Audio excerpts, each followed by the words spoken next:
Mardi 6 février, bonjour à toutes et à tous et bienvenue sur Grand Littoral TV en images. En 8 minutes, un tour complet de l'actualité et près de chez vous, ça démarre par vos prévisions météo.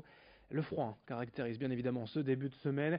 0 degré de relevé cette nuit, tôt ce matin même à Dunkerque et seulement 3 petits degrés sur le littoral cet après-midi à Calais et à Boulogne, 2 degrés même seulement à Saint-Omer du côté du ciel. Un temps plutôt dégagé près des côtes de la mer du Nord, entre Calais et Dunkerque. Ailleurs, le temps sera plus couvert. Les éclaircies en tout cas seront plus rares.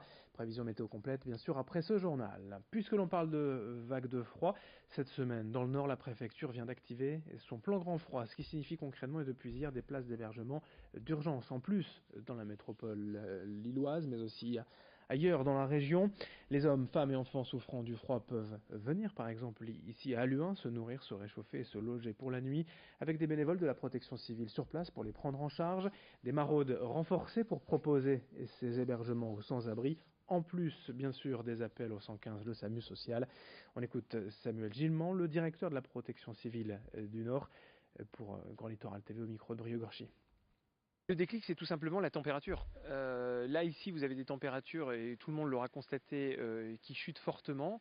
Et donc, des personnes qui seraient dans des logements de fortune ou sans possibilité de se chauffer, par exemple, vont avoir beaucoup plus de mal à se maintenir à domicile ou dans la rue, hein, même pour des gens qui supporteraient d'être habituellement et tout au long de l'année à l'extérieur. Là, avec la chute des températures, ont besoin de se mettre à l'abri parce que là, ça devient véritablement vital. Dans l'actualité également, cette image de l'arrivée de Salah Abdeslam hier à la prison de Vendin-le-Vieil, près de Béthune. Le terroriste présumé, jugé, vous le savez, cette semaine à Bruxelles, reviendra en fait tous les soirs dormir dans cette prison du Pas-de-Calais à Vendin-le-Vieil. Un énorme convoi hier, en deux fois d'ailleurs, plusieurs véhicules toutes sirènes hurlantes sont arrivées, puis un autre convoi sans que l'on sache vraiment précisément où se trouvait Salah Abdeslam. Il est arrivé en tout cas, a-t-on appris de sources de l'administration pénitentiaire peu après 20 heures et a constaté sur place ce journaliste de l'AFP qui nous a procuré ces images. Le gouvernement a validé une nouvelle hausse du prix du tabac. Début mars, le paquet de cigarettes coûtera en moyenne 1 € de plus et ce n'est évidemment pas fini puisque la volonté de l'État est de porter d'ici 2020 le paquet à 10 € pour les buralistes, notamment ici à Dunkerque. Ces hausses ne sont jamais bienvenues car elles freinent le commerce et elles inciteraient les consommateurs à aller s'approvisionner en Belgique, là où les prix augmentent aussi, mais moins vite qu'en France. Certains se sont donc adaptés, mais tous critiquent cette décision. Explication avec ce buraliste dunkerquois au micro de Corentin Escaillé. Chaque fois qu'il y a une augmentation, ça nous fait peur. C'est pas qu'on attend le paquet à 10 euros, c'est qu'à chaque fois qu'il y a une augmentation, on baisse d'un étage, quoi. Au moment où on n'arrive plus à suivre, quoi. Ils veulent quoi? Qu'on devienne une ville morte, qu'il n'y a plus de commerce en France, quoi, qu'il n'y a plus de petits tabac comme le nôtre? C'est ça qu'ils cherchent. Ils vont réussir de toute façon, hein. Je peux pas arrêter le tabac, c'est notre outil de travail. Vous voulez que je fasse quoi? Que je vende du poulet? Aujourd'hui, je suis obligé de continuer. Voilà, j'ai fait des prêts. Il fallait nous prévenir tout doucement un petit peu à la fois que voilà quoi. On enchaîne dans l'actualité avec ce dramatique accident survenu dimanche matin à Berck. Deux promeneurs sont morts noyés, surpris par la marée montante. Un reflux souvent en soudain dans la baie d'Authie et contre lequel il faut être extrêmement vigilant. Sur place, dimanche matin, les secours sont arrivés 17 minutes après l'alerte, mais dans une eau à seulement 10 degrés, les chances de survie s'amenuisent très vite, d'où des comportements de prudence à connaître quand on se balade ainsi sur la plage. Corentin Escaillé est allé pour nous à la rencontre du Cross Greené à Audingan. Le Centre régional opérationnel de surveillance et de sauvetage nous donne quelques conseils pour bien reconnaître les dangers du littoral. Il y a vraiment des endroits qui sont localisés où effectivement il y a des dangers. Je pense à la baie de Somme principalement, hein, les endroits qui découvrent beaucoup et que la mer recouvre assez rapidement par fort coefficient. La baie d'Authie c'est un coin qui est connu pour être dangereux pour ça.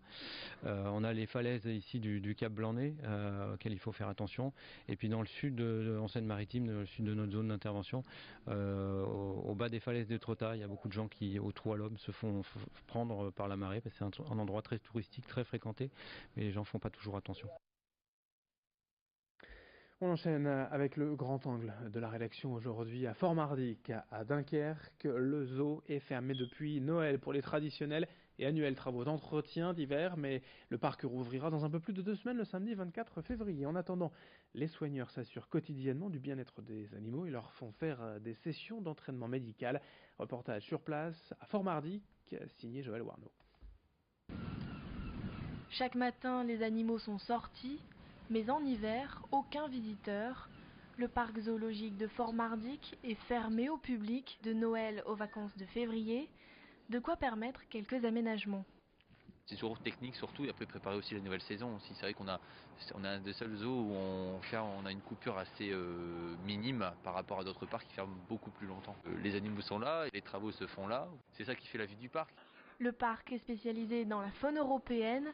On y compte une 50aine d'espèces, toutes bien acclimatées. Mais en hiver, Delphine Marchal remarque des changements de comportement, comme chez les phoques. Ce jour-là, un seul était rentré au chaud pour la nuit. Nos phoques qui vont avoir tendance à, au contraire, moins venir pendant cette période de l'année. C'est une période où ils ont déjà fait leur réserve de gras pour l'hiver, donc c'est vrai qu'ils vont avoir tendance à avoir moins faim et du coup moins venir en session. Ils sont adaptés aux températures hivernales, donc pour eux ça pose absolument aucun souci. Avec la douceur de l'hiver, certains animaux se croient déjà au printemps. Ce qu'on remarque, c'est que la période de reproduction, elle va arriver un petit peu plus rapidement quand on a des températures plus douces, parce qu'ils vont croire que le printemps arrive un petit peu. Donc j'ai déjà remarqué là que les ours, ils commencent aussi un petit peu à chercher, alors que normalement c'est plus vers fin février que ça commence. En 2017, le parc zoologique a compté près de 100 000 visiteurs, un record depuis son ouverture. Encore quelques infos à vous donner, notamment concernant les horaires des marées aujourd'hui sur le littoral. Et prenons l'exemple du port de Calais, coefficient 71 aujourd'hui. Marée basse à 11h25 en fin de matinée, haute à 16h34 et elle sera de nouveau basse, la marée, peu avant minuit ce soir. Merci de nous avoir suivis sur Grand Littoral TV en ce mardi 6 février. Dans un instant à suivre vos prévisions météo, le froid bien évidemment à la une. On en parle dans un instant ensemble. Très belle journée à toutes et à tous sur Grand Littoral TV.